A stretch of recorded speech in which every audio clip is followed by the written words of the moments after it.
he took me to the library and he gave me a full, I'm not entirely sure if it's a complete history or if it's like just a full set or what, but he gave me 5 different history books. And they're actually quite interesting to read. They basically detailed the history of New Babylon. I'm just gonna hand them to you, and you can tell me. You can tell me if you've ever seen these before. Okay. Okay. This is the first one. Here's the second. I have absolutely not, and I can tell Here's by the the third. cover. Okay. This is sick. Yeah, I just read through them all. What the fuck? They're very good. They're very interesting. Did I give you that? There you go. There's the third. Here is the fourth. What? And here is the fifth. This is crazy. It is. It's a complete comprehensive history of New Babylon and how it was created. It gave me some really good insight into their culture and, you know, what makes them tick. That is dope.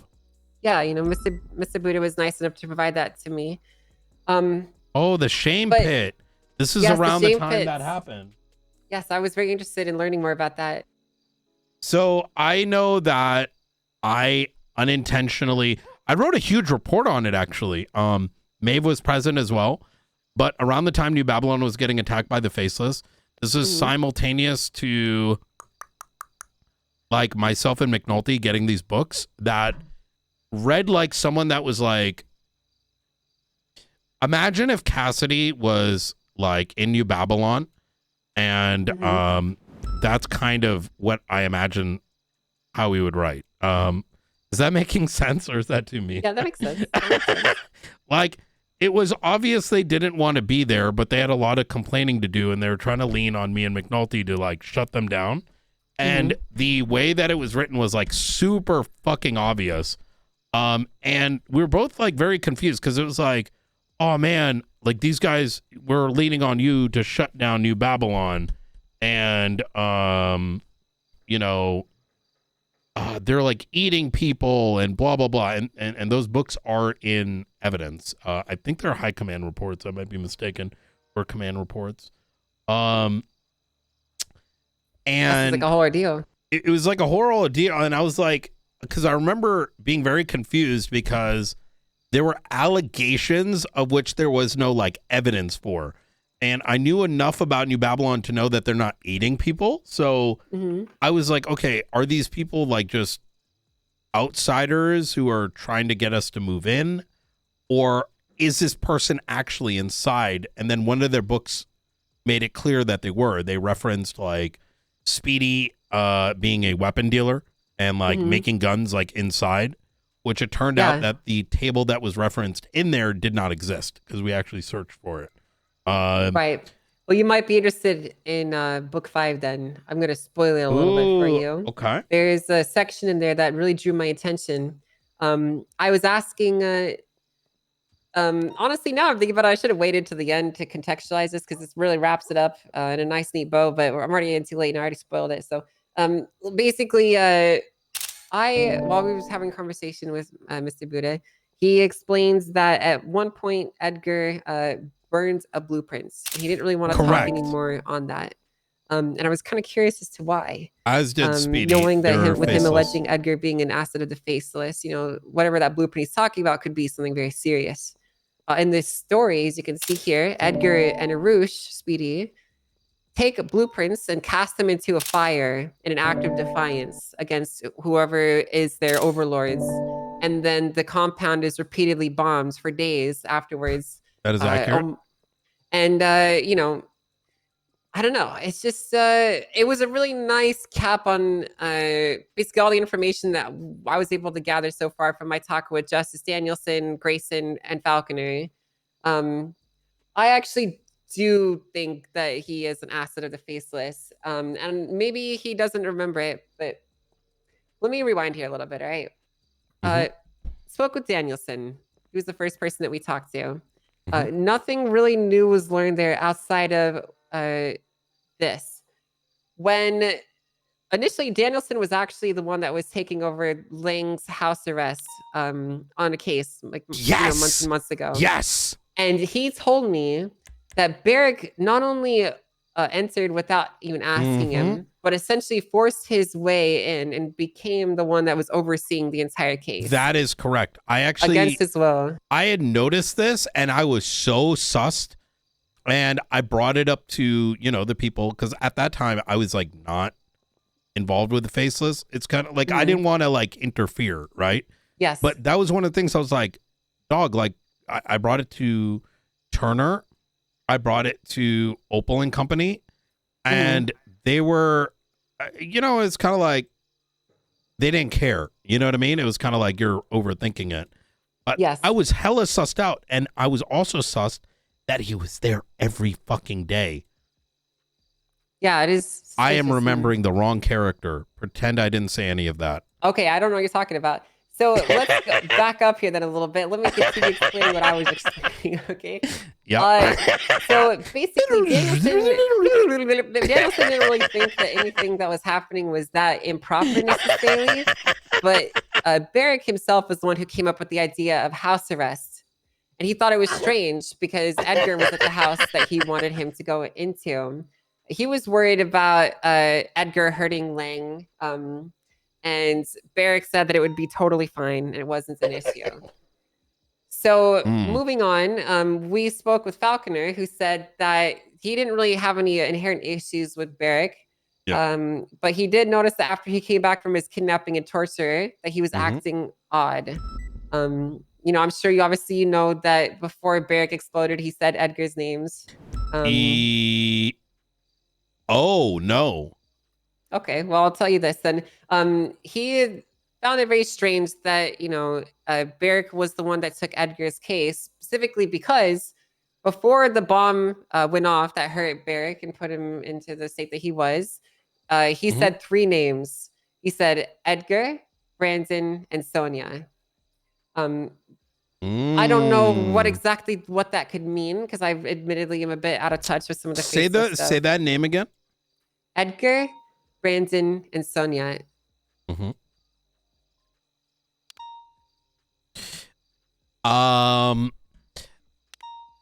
Okay, so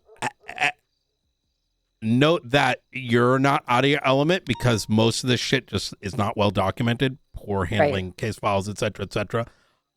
Even we're still getting a handle of the history. But I can tell you this is that Brandon and Edgar were both a part of 3POS. Edgar and Brandon started it. Brandon was prior to that with Sonia in C4, which was a gang prior to 3POS initiating. But even after Brandon left C4 to then start 3POS with Brandon, or so with Edgar, the relationship still existed. It goes all the way down to Edgar and Brandon and the lighthouse, and Edgar disappearing into Norman Bones's purgatory with the death of what's her name? Alia Court. Alia Court, who Edgar has admitted to me he murked her. Yes. And so okay, that makes sense. That definitely fills in a bit more pieces here. Well, let me move on to the second conversation that we had then. We spoke with Grayson. Nothing really interesting or different came out of that outside of Grayson also finding there to be some improper focusing of Beric really only seemed to take cases with specific people, with specific individuals. He had a definite interest in others, specific people, essentially, is what I was able to glean from that. So after this, we went up to go speak with Lang, and he pretty much just said that he is a faceless asset. And that he believes that Beric intentionally put him with Edgar in house arrest to extract information from Lang.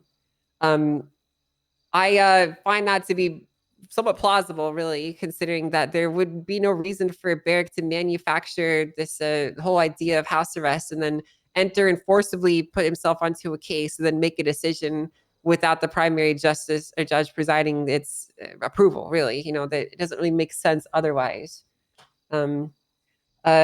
Edgar, obviously, that he was a leader in Babylon and he was exiled for being a faceless asset. Lang told me that he was trying to convince Edgar not to work with the Faceless.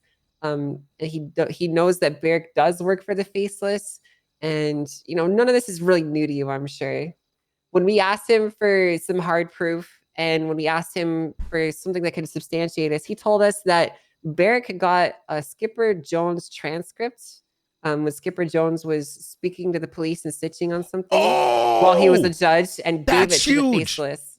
We He said are that aware Beric of is the one who did something that. that actually makes sense. We had recently, I actually needed to talk to CJ about it because there is something about that we had found and we couldn't figure it out. Like, Skipper being like a snitch or something and leaking. Mhm. We didn't know what that was about, but boom, that might have been it. I think that's. Yeah, it just might be. I need to find the transcript in question here. He said that he would provide it to us, that was the one that was given to them. Because the Faceless had it somehow, basically, and they asserted that Beric is the one who did it. And it really does make sense when you think about like who's been a magistrate, who's been a judge. Beric has very clearly been making some steps, some movements, some motions that are more than just coincidental at this point, right? Like one thing that might be out of place could be like understandable, but this is multiple with what appeared to be in frame measured intentional decisions to lead towards a desired outcome, right? I agree. He thinks that the memory loss that Beric is, when I say he, Lang believes that the memory loss that Beric is enduring or claiming to endure is fake because Edgar did the same thing to him while under house arrest and pretended to not remember anything to extract information from Lang. But not only that, Edgar was the hard vouch to get Beric into the New Babylon compound in the first place, which again shows there to be an incredibly strong connection. A faceless asset being a hard vouch for someone to enter the compound. So this is where it gets a little, and this is like, keep this like in the back of your mind. Mm-hmm. Edgar is like Pred. In that they will do whatever benefits them, and that is the first like prompt in their programming, right? Does this decision benefit me? And the reason I frame it this way is because Edgar will be on that blue popsicle, and the next thing you know, he will be against the blue popsicle, right? And I think it's very makes sense for him to have initially acted on behalf of the Faceless. He then went and then he flipped and actually, I believe, the timeline shows that he was with Lang and against the Faceless. I think he actually intended to cut them off when he burnt what he did. However,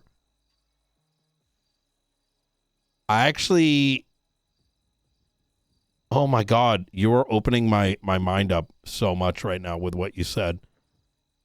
Am I? Yeah, because I didn't know that detail. Because keep in mind, so I spoke very intimately with Edgar and SMEHDI, and they pretty much told me everything about the Faceless Op. Like, please keep that, like, close. Yeah, of course. It was... That's something else that Lang mentioned. He actually told me that I'm one of the few cops he trusts to keep that stuff quiet. So yeah, that was a very nice thing to say from him to say. So I will take that and not talk about it with anyone. A lot of people will take things and use it for the immediate and forget that there's a bigger enemy. You know what I mean? Big picture. Mm-hmm. Okay. Well, I don't have any more details that I was gleaning from outside of again, you probably already know this. The reason why that they dropped Beric was because there were notes being dropped around in New Babylon talking about, wanting to destroy it and snitching on it and whatnot. Yep. And Lang just made the executive decision to pick up someone that he thought was most likely responsible for it and remove them. Yeah, so it didn't stop the problems that they were enduring. So he probably wasn't the one doing it, but that's why he was removed from New Babylon. I think he was, and okay. Of the 3 diaries that were dropped for me and McNulty, the DNA was unknown. We have Beric's DNA now. We do, because he's a government employee. And at the time, we didn't, because it had been removed. We double checked it.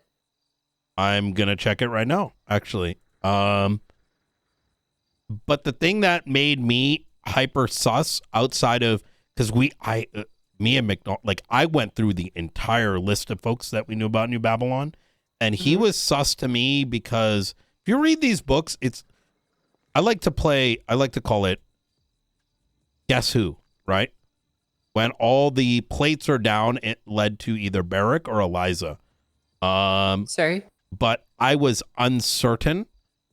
But my certainty that it was Beric was a consequence of Beric being shot, and then the book stopped. Right? Interesting.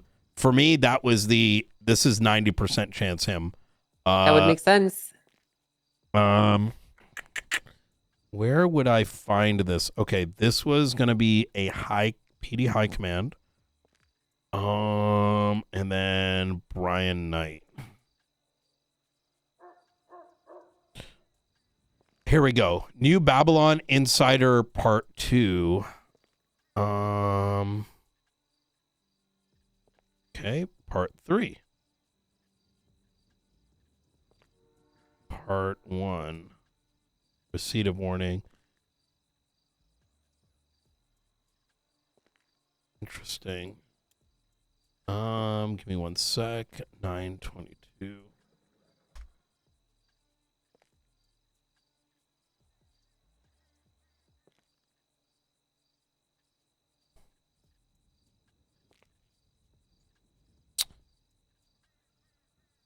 I'm looking through my ShareX right now. Take your time. There's no rush. There we go. Story of the Ashen Tree.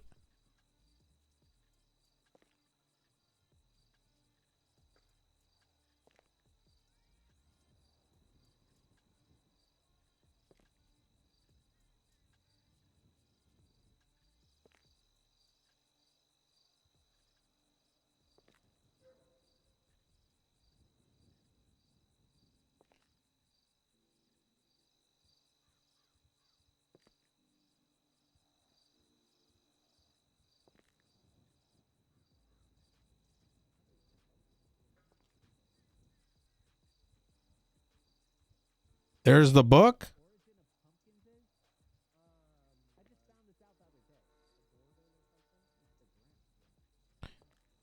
Okay, here we go.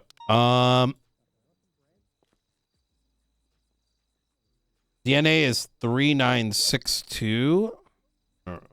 Go 3962 dash 1938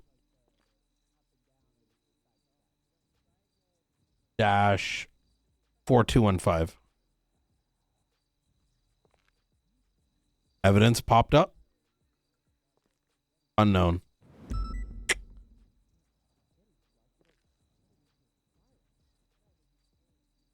Brian, how much of that stuff was I supposed to forget from earlier, by the way?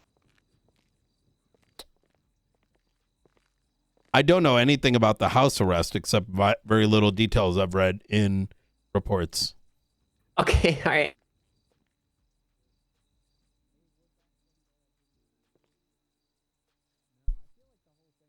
I don't think that's the string for Beric, though. No, I don't. Doesn't match from what I can see. Yeah. I also will say that the way I was getting these and McNulty was getting these books was very someone above. It would have been someone Faceless related, right? Like knowing my ping number and like, you know, just like they would have had to have a tap into some tech. You know what I mean? Right. But not to say that he's not the author either, right? It could be, you know, either way. Yeah, this is Well, I mean, I don't really have much else to share with you, Brian. I wish I Yeah. had more. No, But this is huge. This is good. I'm gonna be honest. I think there's a lot more than just him. sure. Um, But this kind of circles back to the original question: what do we do with Beric? I am of the personal opinion that the only reason there's this pressure is because Pred hates him, and it's not because of the Faceless, because Pred doesn't actually give a shit about that stuff. Because if he did, he would not have posted announcements about it. Right. Which, quite frankly, if I had the capacity, I would actually charge him. So, Sure. because I made it very clear to him not to release it, and he did because he's a dumb fuck. Yeah, almost immediately, actually. Yeah, which is It I was like cannot. within the hour. Yeah, I literally cannot involve the LSPD if they're acting like they're brain dead. So Yeah, it's very difficult. How do you work with an unserious department with such serious things? you can't. It's just I imagine that's a CI name, right?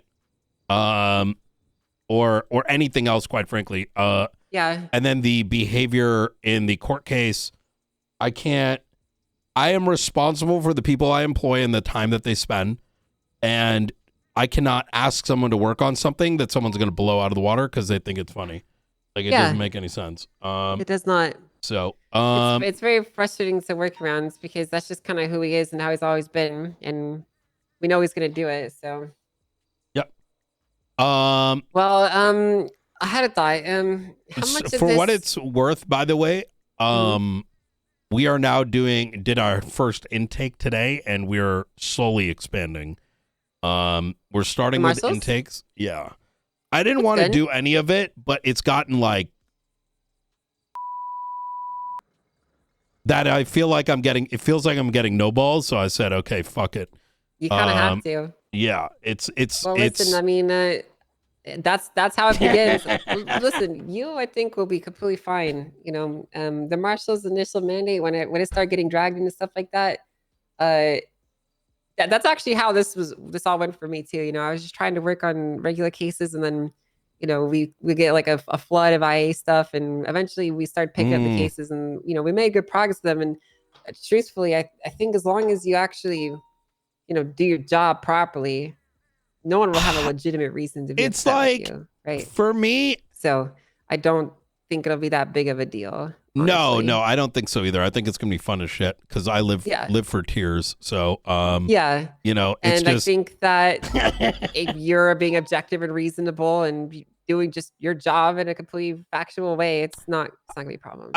One thing we are ensuring is that the intake is like, is there a victim? Are you willing to go to court, or are you just asking me to fix, right?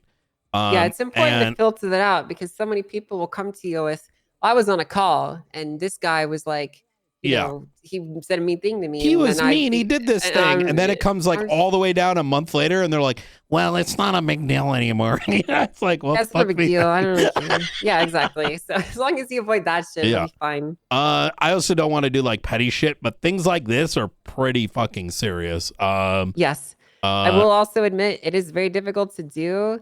The type of work that you want to do, if the high command of the department are being unwilling and even like obstructive of the work that you do, that is going to raise a whole another series of problems. What do you mean? I'll just shut the department down.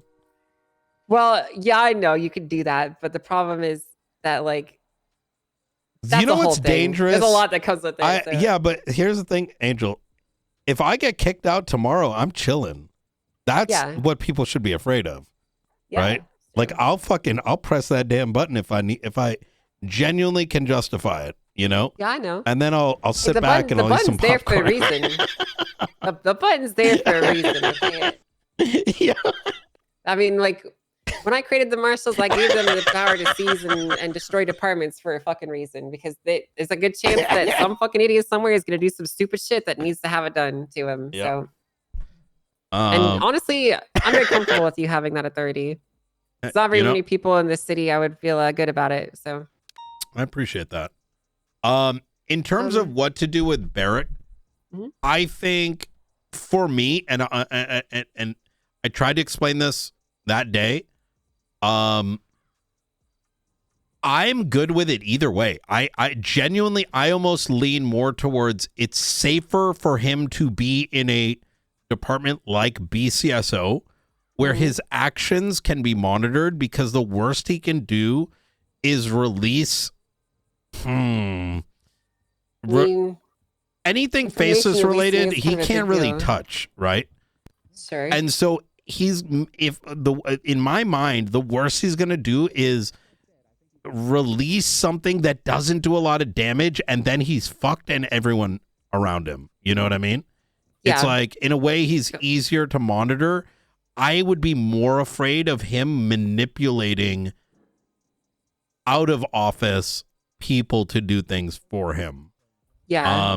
Because that is what I'm seeing the Faceless do more than anything.